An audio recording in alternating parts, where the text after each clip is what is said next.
We have subtraction of decimal numbers. So how we do this? First we have to write the numbers in vertical columns aligning the decimal points. So we have 0.8 minus 0.5. Underline.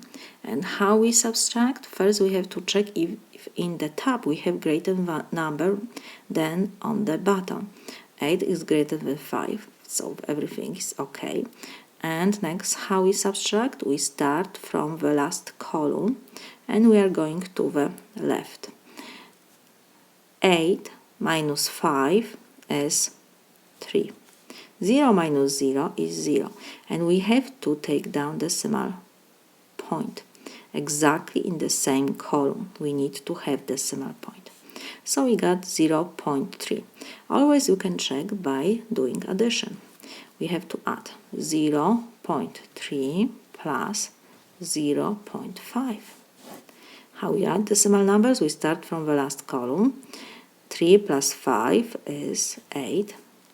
Take down decimal point in the same column. 0 plus 0 is 0. 0.8, 0.8. We got the same number, decimal number. So everything is okay. This is my solution.